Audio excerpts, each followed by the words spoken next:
नमस्कार। आज सुनिए मुंशी प्रेमचंद्र की लिखी कहानी सुहाग की साड़ी। यह कहना भूल है कि दाम्पत्य सुख के लिए स्त्री और पुरुष के स्वभाव में मेल होना आवश्यक है। श्रीमती गौरा और श्रीमान कुंवर रत्न सिंह में कोई बात ना मिलती थी। गौरा उदार थी, रत्न सिंह कौड़ी कौड़ी को दांतों से पकड़ते थे। वह हंसमुख थी, रत्न सिंह चिंताशील थे। वह कुल मर्यादा पर जान देती थी, रत्न सिंह इसे आडंबर समझते थे। उनके सामाजिक व्यवहार और विचार में भी घोर अंतर था। यहाँ उदारता की बाजी रत्न सिंह के हाथ थी। गौरा को सहभोज से आपत्ति थी, विधवा विवाह से घृणा और अछूतों के लिए प्रश्न से विरोध। रत्न सिंह इन सभी व्यवस्थाओं के अनुमोदक थे। राजनीतिक विषयों में यह विभिन्नता और भी जटिल थी। गौरा वर्तमान स्थिति को अटल, अमर, अपरिहार्य समझती थी। इसलिए वह नरम कांग्रेस, स्वराज, होम रूल सभी से विपरीत थी। कहती, ये मुट्ठी भर पढ़े लिखे आदमी क्या बना लेंगे, चने कहीं भाड़ फोड़ सकते हैं। रत्न सिंह पक्के आशावादी थे। राजनीतिक सभा की पहली पंक्तियों में बैठने वाले, कर्म क्षेत्र में सबसे पहले कदम उठाने वाले, स्वदेश वस्त्रधारी और बहिष्कार के पूरे अनुयायी। इतनी विषमताओं पर उनका भी दाम्पत्य जीवन सुखमय था। कभी कभी उनमें मतभेद अवश्य हो जाता था, पर वे समीर के झोंके थे। वे स्थिर जल को हल्की हल्की लहरों से आभूषित कर देते थे।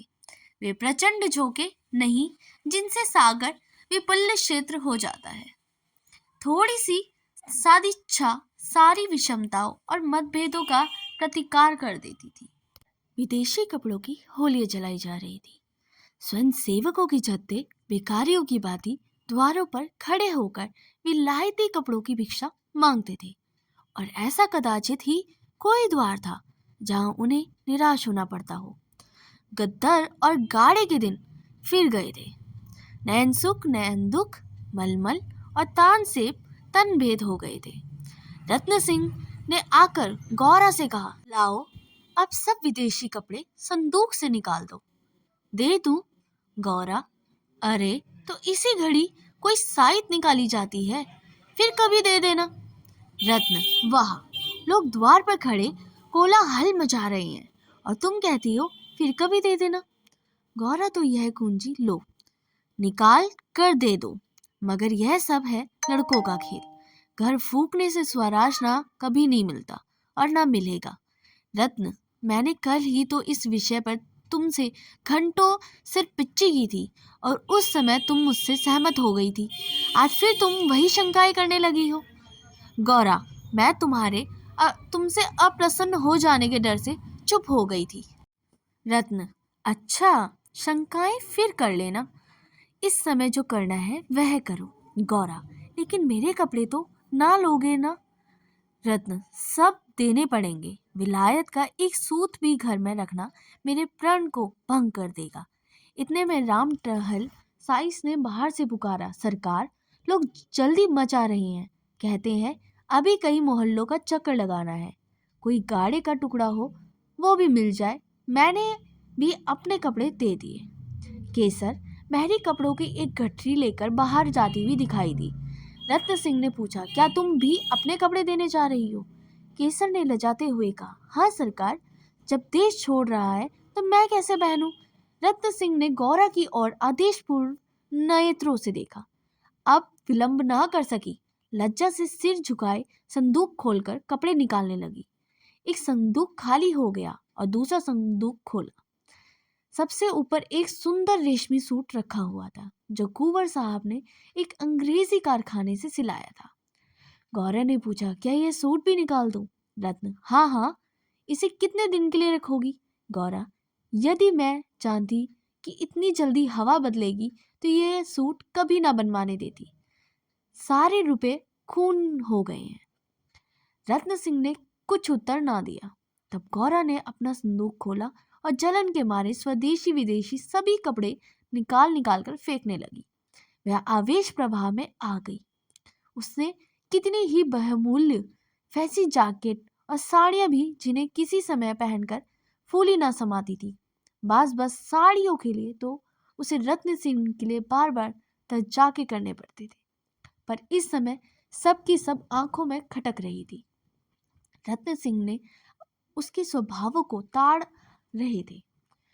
स्वदेशी कपड़ों का निकाला जाना उन्हें अखर रहा था, पर इस समय चुप रहने में ही कुशल समझते थे। तिस पर भी 2 बार वाद विवाद की नौबत आ गई थी।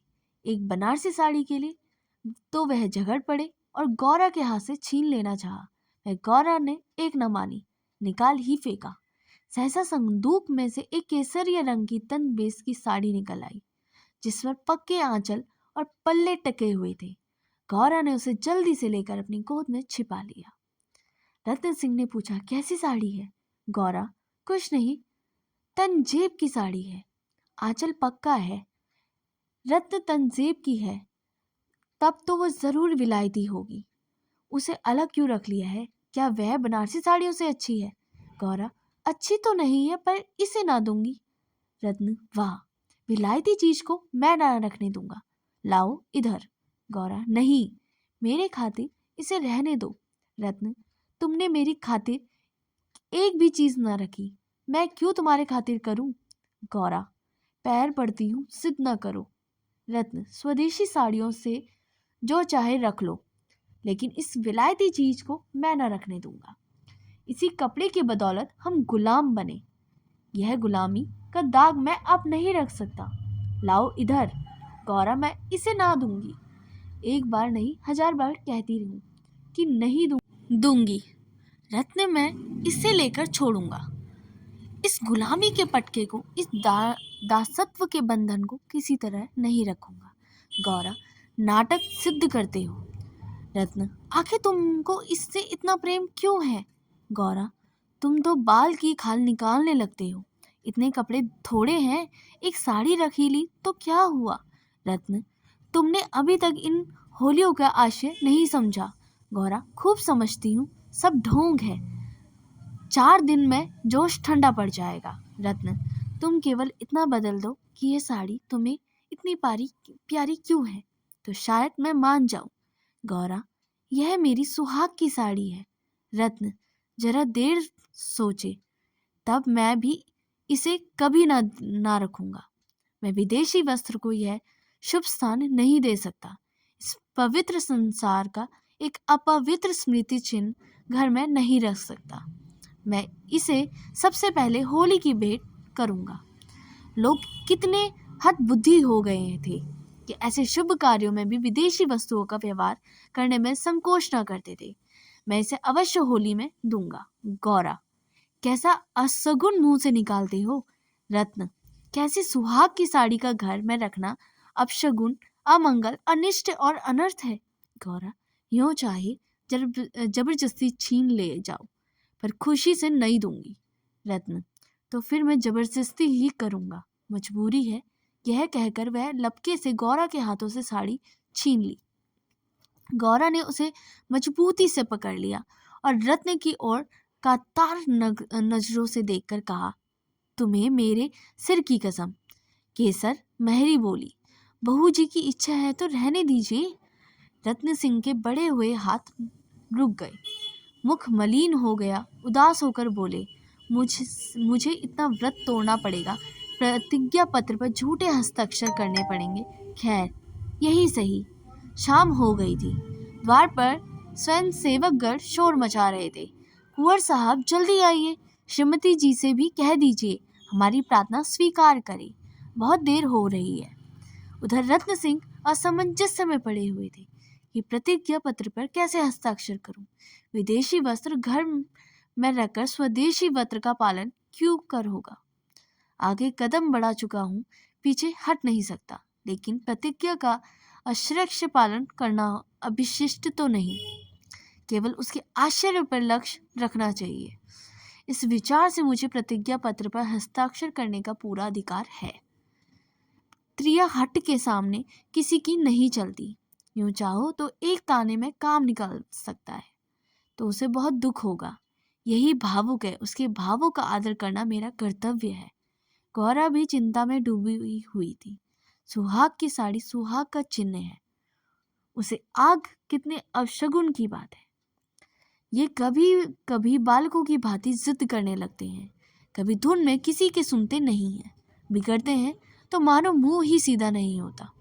लेकिन वे बेचारे भी तो सिद्धांतों से मजबूर हैं, झूठ से उन्हें घृणा है। प्रतिज्ञा पत्र पर झूठी स्वीकृति लिखनी पड़ेगी।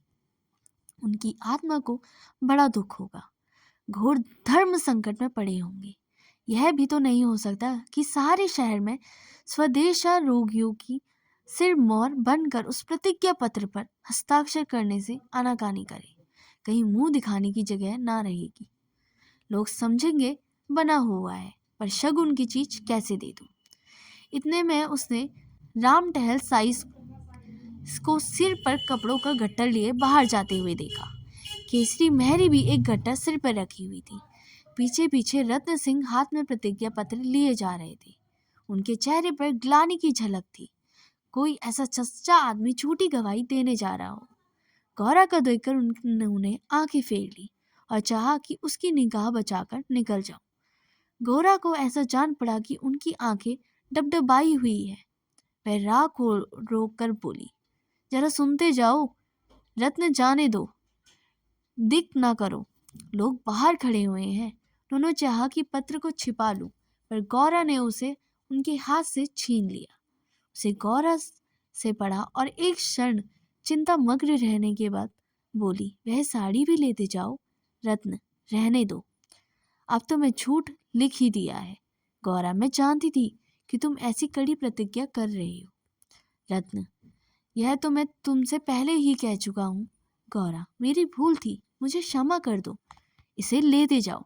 रत्न, जब तुम इसे देना अशगुन समझती हो तो रहने दो। तुम्हारे खातिर थोड़ा सा झूठ बोलने में मुझे कोई आपत्ति नहीं है। गौरा, नहीं, लेते जाइए। अमंगल के भय से तुम्हारी आत्मा का हनन नहीं करना चाहती। यह कहकर उसने अपनी सुहाग की साड़ी उठाकर अपने पति के हाथों में रख दी। रत्न ने देखा, गौरा के चेहरे पर एक रंग आता था, एक रंग जाता था, जैसे कोई रोगी अंतस्तस विषम वेदना का दबाने की चेष्टा कर रहा हो। उन्हें अपनी हृदयता पर लज्जा आ गई। हाँ, केवल अपने सिद्धांत की रक्षा के लिए, वह आत्मा के सम्मान के लिए मैं इस देवी के भावों का वध कर रहा हूँ। यह अत्याचार है। साड़ी गौरा को देकर बोले, तुम इसे रख लो, मैं प्रतिज्ञा पत्र पर फाड़े डालता हूँ। गौरा ने दृढ़ता से कहा, तुम ना ले जाओगे तो मैं खुद जाकर दे आऊंगी। रत्न सिंह विवश हो गए, साड़ी ली और बाहर चले आए। उसी दिन गौरा के हृदय पर एक बोझ सा रहने लगा। वह दिल बहलाने के लिए नाना उपाय करती थी। जलासों में भाग लेती थी, सैर करने जाती थी, मनोरंजक पुस्तकें पढ़ती थी, यहाँ तक कई बार नियम के विरुद्ध थिएटरों में भी गई। किसी प्रकार अमंगल कल्पना को शांत करना चाहती थी, पर यह आशंका का मेघमंडल की भांति उसके हृदय पर छाई रहती थी। जब एक पूरा महीना गुजर गया और उसकी मानसिक वेदना दिनों दिन बढ़ती ही गई, तो कुंवर साहब ने उसे कुछ दिनों के लिए अपनी इलाकों में ले जाने का निश्चय किया। उसका मन उन्हें उनके आदर्श प्रेम का नित्य तिरस्कार किया गया जाता था। वे अक्सर देहातों में प्रचार का काम करने जाया करते थे, पर अब अपने गांव से बाहर नहीं जाते थे, या जाते तो संध्या तक लौट जाते थे। उनकी एक दिन की देर, उनका साधारण सिरदर्द और जुखाम उन्हें अव्यवस्थित कर देते थे। वह बहुधा पूरे स्वप्न देखा करती थी। किसी अनिष्ट के काल्पनिक अस्तित्व की छाया उसे चारों ओर मंडराती हुई प्रतीत होती थी। वह देहात में पड़ी हुई आशंकाओं की कठपुतली बनी हुई थी। इधर उसकी सुहाग की साड़ी स्वदेश प्रेम की वेदी पर भस्म होकर रिद्धि प्रदायिनी भभूत बनी हुई थी। दूसरे महीने के अंत में रत्न सिंह उसे लौट कर ले आए। गौरव को वापस आए 3-4 दिन हो चुके थे, पर असबास के संभालने और नियत स्थान पर रख देने में वो कितनी व्यस्त रहती कि घर से बाहर निकल ना सकी। कारण यह था कि केसर मेहरी उसके जाने के दूसरे दिन छोड़कर चली गई थी, और अभी उतनी चतुर दूसरी मेहरी मिली ना थी। कुंवर साहब का साइस राम टहल भी छोड़ गया था। बेचारे कोचवान को साइज का भी काम करना पड़ता था। संध्या का समय था। गौरा बरामदे में बैठी आकाश की ओर एकटक होकर देख रही थी। चिंताग्रस्त प्राणियों की एकमात्र यही अमलव्य थी। सहसा रत्न सिंह ने आकर कहा, चलो आज तुम्हें स्वदेशी बाजार की सैर करवा ले आता हूँ। यह मेरा ही प्रस्ताव था, पर 4 दिन यहाँ आए हो गए थे, उधर जाने का अवकाश ही ना मिला।